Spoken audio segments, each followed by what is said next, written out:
Hello बच्चों, तिलवे coaching classes में आपका स्वागत है।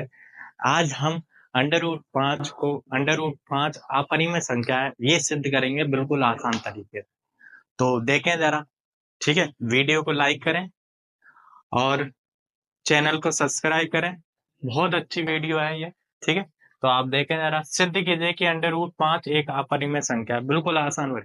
अगर अंडर रूट 5 एक अपरिमेय संख्या है तो इसको विपरीत लेके चलेंगे। क्या? इसका परिमेय संख्या। तो इसका मान के चलेंगे विपरीत माना अंडर रूट 5 एक परिमेय संख्या। क्या है? परिमेय संख्या। ठीक है, ये इसका विपरीत मान के चला क्या कि ये अंडर रूट 5 क्या है? परिमेय संख्या। तो अंडर रूट 5 एक परिमेय संख्या है। तो पता है उसकी परिभाषा क्या होती है परिमेय संख्या की, जिसको पी बटे क्यू के रूप में लिख सकते हैं और जिसमें पी और क्यू क्या होते हैं? सहवाज्यपूर्ण। ठीक है, तो अंडर रूट 5 बराबर कितना? पी वाई क्यू लिख दिया। क्यों? क्योंकि इसकी परिमेय संख्या की परिभाषा होती है कि जिसको पी बटे क्यू के रूप में लिखा जा सकता है वो परिमेय संख्या कहलाती है। ठीक है, तो अंडर रूट 5 बराबर कितना? P by Q. जहां पी और क्यू जहां पी और क्यू सहअभाज्य पूर्णांक। क्या? सहअभाज्य पूर्णांक। सहअभाज्य पूर्णांक। अब सहभाज्य पूर्णांक जानते हो क्या होता है? सहभाज्य पूर्णांक जिसका एचसीएफ कितना हो, वही एक हो, उसको बोलते हैं सहभाज्य पूर्णांक। ठीक है, और इसमें क्यू बराबर 0 नहीं होना चाहिए। ठीक है, क्यू बराबर क्या ना हो? 0। अब आपको पता है कि ये किसकी परिभाषा थी? परिमेय संख्या की। ठीक है, अब इसके बाद क्या करना है? इसमें क्यू का तिर्यक गुणा करना है। क्यू का क्या करेंगे? तिर्यक गुणा। तो अंडर रूट 5 क्यू बराबर कितना? पी। अब दोनों पक्षों का क्या करना है? भर। तो दोनों पक्षों का वर्ग करने पे दोनों पक्षों का वर्ग करने पर क्या करने पे? वर्ग करने। दोनों पक्षों का वर्ग करेंगे तो यहाँ आएगा अंडर रूट 5 क्यू का वर्ग और यहाँ आएगा पी का वर्ग। स्क्वायर अंडर रूट 5 का करेंगे तो स्क्वायर से रूट हट जाएगा, 5 आएगा। क्यू का करेंगे क्यू स्क्वायर और पी का करेंगे पी स्क्वायर। अब ये देखो, ये जो कथन है, ये कथन क्या कह रहा है? देखो 5 बटे में आएगा तो इसका मतलब 5 से पी स्क्वायर विभाजित है। तो यहाँ लिखेंगे क्योंकि पी स्क्वायर 5 से विभाजित है। क्या? विभाजित है। ठीक है, अगर पी स्क्वायर 5 से विभाजित है तो देखो पी स्क्वायर अगर 5 से विभाज्य है तो 5 का भाग पी स्क्वायर में जा रहा है तो 5 का भाग पी में भी तो जा सकता, पी में भी तो जाए। तो इसका मतलब ये है कि अर्थात p कोमा 5 से विभाजित है, तो अर्थात p भी क्या होगा? 5 से विभाजित। क्या होगा? p भी किससे विभाजित होगा? p भी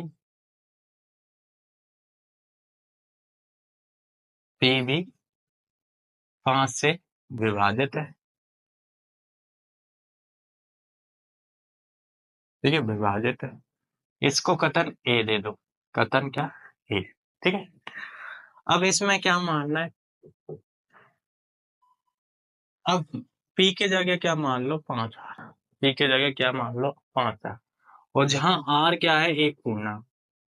r क्या है? एक पूर्णांक है। r क्या है? एक पूर्णांक। अगर r एक पूर्णांक है, p बराबर 5 आर। अब ये p की जगह कितना रखना है? 5 आर। तो ये आ जाएगा 5 क्यू स्क्वायर बराबर कितना? 5 आर स्क्वायर। ठीक है, 5 का वर्ग करेंगे कितना आएगा? 25 और r का वर्ग करेंगे कितना है? R square. यह आ गया 5 क्यू स्क्वायर। ठीक है, 5 से 5 एकम 5 पचम 25, तो क्यू स्क्वायर बराबर कितना आ गया? क्यू स्क्वायर बराबर आ गया 5 आर। देखो, जो लाइन पी स्क्वायर के लिए थी वही लाइन किसके लिए हो गई? Q square. इसका मतलब पी स्क्वायर यहाँ 5 से विभाजित, तो क्यू स्क्वायर भी किससे विभाजित होगा? 5 से। तो यहाँ आएगा क्यू स्क्वायर 5 से विभाजित है।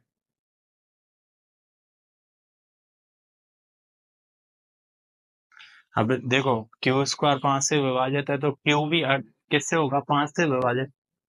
तो अर्थात Q 5 से विभाजित है। Q भी किससे? 5 से विभाजित है। क्या है? विभाजित। इसको दे दो कथन A, इसको कथन B। ठीक है। अब देखो ध्यान से पढ़ो, मतलब P का जो गुणनखंड है वो 5, Q का गुणनखंड क्या है? 5। इसका मतलब ये हुआ कि P और Q का जो गुणनखंड है वो कितना है? 5। मतलब दोनों का उभयनिष्ठ गुणनखंड हुआ। दोनों के क्या? उभयनिष्ठ गुणनखंड। अगर P और Q देखो सहअभाज्य पूर्णांक है, तो अगर इनका गुणनखंड, दोनों का गुणनखंड 5 है, तो HCF कितना आएगा? 5 आएगा। और HCF 5 आएगा तो इसका मतलब ये दोनों संख्याएं सहअभाज्य संख्याएं नहीं है। और सहअभाज्य संख्याएं नहीं है, इसका मतलब ये परिमेय संख्या भी नहीं है। ठीक है। तो इसका मतलब ये परिमेय संख्या नहीं है। तो आप क्या लिखोगे? कथन A, क्योंकि कथन A व B से स्पष्ट होता है कि P और Q का उभयनिष्ठ गुणनखंड, उभयनिष्ठ गुणनखंड, उभयनिष्ठ गुणनखंड 5 है। कथन A और B से क्या स्पष्ट होता है कि दोनों P और Q का उभयनिष्ठ गुणनखंड कितना है? 5। अगर 5 उभयनिष्ठ गुणनखंड है, इसका मतलब P और Q क्या है? सहअभाज्य पूर्णांक संख्या नहीं है। इसलिए P और Q सहअभाज्य पूर्णांक नहीं है। इसका मतलब इससे क्या विरोधाभास क्या होता है? उत्पन्न। तो इससे विरोधाभास, विरोधाभास, क्योंकि देखो अगर P और Q सहअभाज्य पूर्णांक नहीं है तो परिमेय संख्या भी नहीं होगी। तो इससे विरोधाभास उत्पन्न होता है, उत्पन्न होता है कि अंडर रूट 5 है, अंडर रूट 5 है एक परिमेय संख्या है। क्या है? परिमेय संख्या। इससे क्या विरोधाभास उत्पन्न होता है कि एक अंडर रूट 5 है एक परिमेय संख्या है। ये अपन ने जो माना वो मान के चले तो अंडर रूट 5 एक परिमेय संख्या है, ये विरोधाभास उत्पन्न होता है। इसका मतलब अगर ये परिमेय संख्या नहीं है तो क्या होगी? अपरिमेय संख्या। इसका मतलब ये सिद्ध हो गया। अतः अंडर रूट 5 क्या है? एक अपरिमेय संख्या, अपरिमेय संख्या। ठीक है। तो इसको बिल्कुल आसान तरीके से हल करना है। देखो क्या करना है, सबसे पहले अंडर रूट 5 को उसका विपरीत मान के चलना है कि ये अपरिमेय ना हो के क्या है? परिमेय संख्या। क्या है? आप परिमेय संख्या, और परिमेय संख्या लेके चल रहे हैं तो इसका मतलब इसकी परिभाषा होती है जिसको P/Q में लिखा जाता है, और जहां P और Q सहअभाज्य पूर्णांक है और Q बराबर 0 नहीं। अगर आपने ये बता दिया P और Q सहअभाज्य पूर्णांक नहीं है, इसका मतलब ये सिद्ध हो गया कि ये परिमेय संख्या नहीं है। और ये परिमेय संख्या नहीं होगी तो फिर क्या होगी? अंडर रूट 5 एक अपरिमेय संख्या होगी। और यही आपको सिद्ध करना था। मानते हैं कि ये आपको वीडियो अच्छी लगी होगी, और वीडियो अच्छी लगी है तो लाइक करें, कमेंट करें और शेयर करें और चैनल को सब्सक्राइब करें।